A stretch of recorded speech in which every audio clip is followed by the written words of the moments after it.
अस्सलाम वालेकुम। क्या हाल है सबका, कैसे हैं? ठीक है। जैसे कि हमने पहले दिन पढ़ा कि क्या क्या सिलेबस है लॉ गेट के बारे में।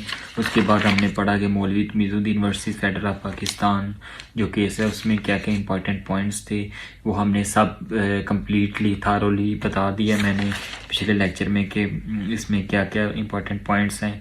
आगे हम आज पढ़ेंगे स्टेट वर्सेस डोसो। कोशिश करेंगे यार जितनी जल्दी इसको कवर कर सकते हैं करें, ताकि अच्छे से हम अपना एग्ज़ाम्स को क्लियर करें। इसमें हम आज पढ़ेंगे डोसो वर्सेस स्टेट। ये जो डोसो वर्सेस स्टेट है ना, ये थोड़ा सा इसका मैं ओवरव्यू दे देता हूँ। ये डोसो जो है ना, इससे कल मर्डर हो जाता है। ये बलूचिस्तान का रहायशी था। बलूचिस्तान दोरालाई का एक शहर है, उधर वो क्या मुज़ीर था। इसने उधर ना एक किया था अपना केस किया था। वो FCR 1901 उधर उस कानून के तहत उधर केस चला था। लोरालाई जिरगा, तो वो अंग्रेज़ का बनाया हुआ कानून था। उसके तहत इसको फांसी की सज़ा सुना दी गई थी। उसके बाद ये हाई कोर्ट लेके आ गया उसको अपनी बिल को। हाई कोर्ट से फिर जो है ना 1956 का आइन वो एब्रोगेट हो गया। फिर हुकूमत इस केस को सुप्रीम कोर्ट ले गई। सुप्रीम कोर्ट में फिर इसका फैसला हुआ, इसको फांसी की सज़ा सुनाई गई। और ये इसकी प्ली ये थी कि इक्वालिटी बयान नहीं करता। जो है ना 1901 FCR का कानून है जो, वो इक्वालिटी बयान नहीं करता। उस पेस पे ही अपने आगे लेके गया था। हम ना इसको थोड़ा सा पॉइंट्स जो मैंने बनाए हुए हैं ना आपके लिए, वो आपको बता देता हूँ। वो पॉइंट्स आप लिख लें। पहले भी मैंने लास्ट जो लेक्चर था उसमें भी मैंने आपको बताया था कि ये पॉइंट्स लिख लें।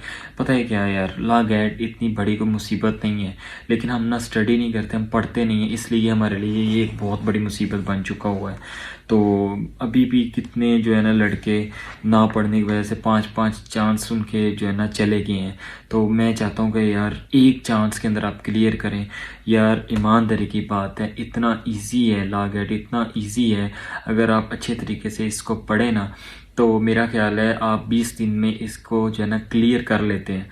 तो एक बेरेक्ट ले लें, सर उमर लतीफ़ साहब की बुक ले लें एक, उसके अंदर सारे बेरेक्ट्स टोटली कंप्लीट मौजूद हैं।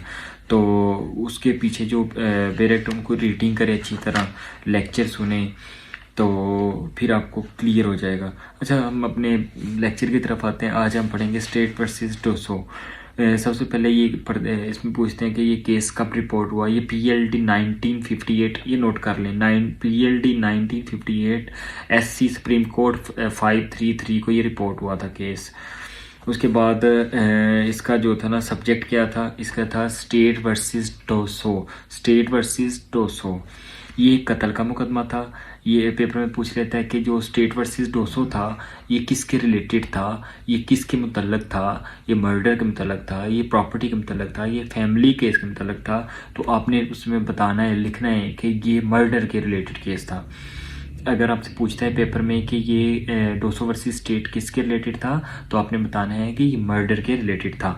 उसके बाद इसमें पॉइंट आ गया कि डोसो वो कहाँ का रहायशी था। डोसो मैंने आपको ओवरव्यू में बताया कि डोसो बलूचिस्तान का रहायशी था। बलूचिस्तान का शहर था लोरालाई, उधर का वो ये रहायशी था। इसने कत्ल कर दिया था। ये पॉइंट हो गया कि इसने कत्ल कर दिया था, ये मर्डर का एक केस था, इससे कत्ल हो गया था। उसके बाद FCR के तहत डोसो को डेथ की सज़ा सुना दी गई। मैंने आपको बताया कि FCR क्या होता है, काउंसिल ऑफ एल्डर इसको कहते हैं। ये FCR 1901 ये अंग्रेज़ों का बनाया हुआ एक कानून है, FCR 1901, जिसके तहत ये डोसो को फांसी की सज़ा सुना दी गई थी। तो डोसो को जब फांसी की सज़ा सुना दी गई थी ना, ये हाई कोर्ट चला गया था। तो ये पेपर के लिए इसमें पॉइंट क्या है, इसमें पॉइंट ये है कि डोसो वर्सेस स्टेट वाले केस में जो है ना, वो किस कानून के तहत इसको फांसी की सज़ा सुनाई गई थी। नीचे वो दे देता है डिफरेंट किस्म के 3 पॉइंट्स दे देता है। उसमें चौथा पॉइंट दे देता है कि FCR 1901 जो ये पॉइंट होगा इस पे आपने टिक कर देना, ये पॉइंट ठीक है। उसके बाद इस कानून के तहत एक लोहा जिरगा बनाया गया। एक लोहा जिरगा होता था पहले, उधर बलूचिस्तान में अभी भी ये सारे होते हैं, जिरगे वगैरह बनाते हैं। तो पेपर में पूछ लेता है कि क्या नाम था, क्या जिरगा बनाया गया था, उसका लोहा जिरगा, आपने उसको कहना कि लोहा जिरगा बनाया गया था, जिसकी बेस पे इसको फांसी की सज़ा सुनाई गई थी। उसके बाद ये अंग्रेज़ का बनाया हुआ कानून था, इसमें इक्वालिटी नहीं थी, ये मुख्तलिफ़ लोगों के लिए मुख्तलिफ था, इसलिए ये कानून जो था ना इतना कोई ज़्यादा अच्छा नहीं था। अमीर के लिए ये अच्छा था, गरीब के लिए ये नहीं सही था। उसके बाद आ जाता है जब लोहे जिरगा में इसको फांसी की सज़ा सुना दी जाती है तो वो पेपर में पॉइंट पूछता है कि अगर जब इसको लोहे जिरगा 1901 FCR सेक्शन 11, ये पॉइंट याद रखिएगा, सेक्शन 11 के तहत जब इसको फांसी की सज़ा सुना दी गई तो फिर 200 कौन सी कोर्ट में गया, वो पॉइंट दे देता है, चीफ कोर्ट में गया, सिंध कोर्ट में गया, सुप्रीम कोर्ट में गया, कहाँ गया, तो आपने इसमें लिखना है कि ये हाई कोर्ट में गया, लाहौर हाई कोर्ट में ये अपना केस लेके गया। तो उसके बाद इस केस में कितने जजेस थे, ये आपने 8 केसेस, 8 के 8 केसेस में जजेस के जो है ना आपने मेंबर्स याद रखने कितने कितने मेंबर्स हैं। तो इस केस में टोटल 4 मेंबर्स थे। तो इसका हेड कौन था, इसका हेड था जस्टिस मुनीर।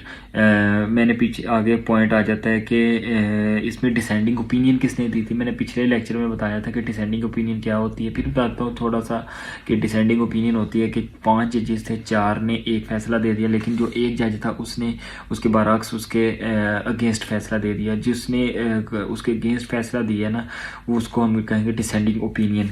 इसमें डिसेंडिंग ओपिनियन जस्टिस कॉर्नेलियस ने दी थी, जो हमने पढ़ा था मौलवी मिज़ुद्दीन यूनिवर्सिटी फेडरल ऑफ पाकिस्तान, उसमें भी जस्टिस कॉर्नेलियस ने ही डिसेंडिंग ओपिनियन दी थी।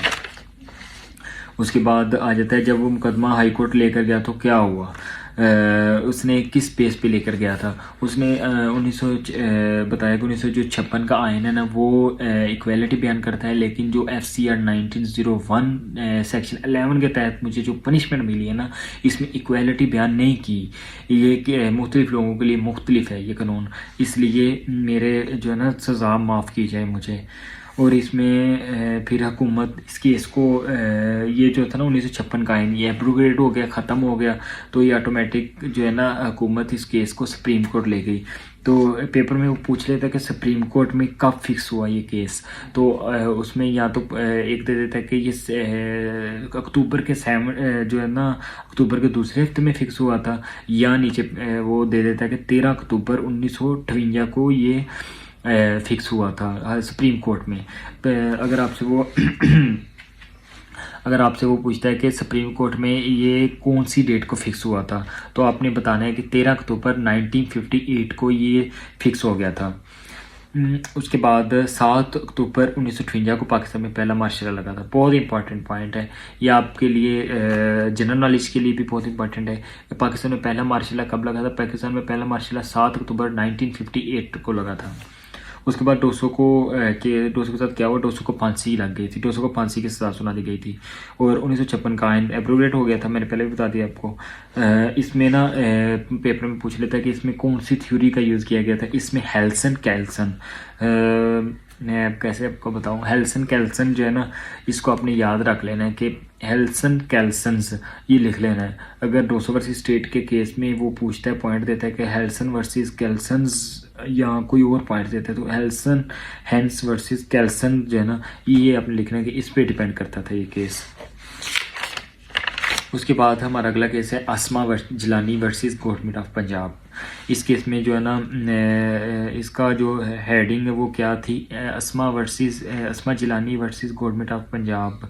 ये कब रिपोर्ट हुआ था, लिख लें, PLD 1972 supreme court 139, PLD 1972 supreme court 139 को ये रिपोर्ट हुआ था केस।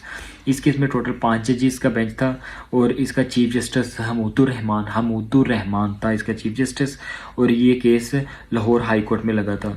और इस केस में दो बंदों के रिलेटेड था, ये एक था अस्मा जिलानी और इसमें एक थी जरीना जो थी ना अस्मा जिलानी का केस जो था वो लाहौर हाई कोर्ट में फिक्स हुआ था, और जो जरीना थी उसका केस सिंध हाई कोर्ट में फिक्स हुआ था। ये इसमें पाकिस्तान में आज तक मार्शल लॉ लगे हैं, सब के सब वैलिड हुए हैं, सिर्फ एक यहिया खान वाला इनवैलिड करार दिया गया था। ये बहुत इंपॉर्टेंट है आपके लिए कि जितने भी आज तक मार्शल लॉ लगे सब के सब वैलिड हुए हैं, लेकिन जो यहिया खान वाला मार्शल लॉ था ना वो इनवैलिड करार दे दिया गया था। ये पॉइंट इंपॉर्टेंट पॉइंट आ गया आपके पास। तो उसके बाद अस्मा जिलानी का केस किसके हक में हुआ था? तो अस्मा जिलानी का केस अस्मा जिलानी के हक में हुआ था। ये पेपर में पूछ लेता है कि Asma Jilani versus government of Punjab का जो केस था ये किसकी फेवर में आया था? तो आपने बताना है कि अस्मा जिलानी की फेवर में आया था। पहले जो 2 केसेस हमने पढ़े थे उसमें डिसेंडिंग ओपिनियन दी गई थी, इस केस में किसी किस्म की कोई डिसेंडिंग ओपिनियन किसी जज की नहीं थी आई। इन अस्मा जिलानी केस में क्या कानून जो है ना वो फॉलो किया जाता है? इसमें डॉक्ट्रिन ऑफ नेसेसिटी जो है ना ये क्या थी? रिजेक्टेड। अस्मा जिलानी के बाप का नाम गुलाम जिलानी था। ये पेपर में पॉइंट आ जाता है कि अस्मा जिलानी के बाप का नाम क्या था? अस्मा जिलानी के बाप का नाम गुलाम जिलानी था। ये अपने याद रखना है कि पेपर में वो पॉइंट देते हैं कि अस्मा जिलानी के फादर का नाम क्या था? आपने बताना है कि गुलाम जिलानी उसके फादर का नाम था। जब याहिया खान ने मार्शल लगाया तो उस वक्त गिरफ्तार किया गया क्योंकि वो ये मार्शल लॉ हुकूमत के खिलाफ था। मतलब जैसे अब इमरान खान इस्टेब्लिशमेंट कह लें या किसी के खिलाफ कह लें कि खिलाफ है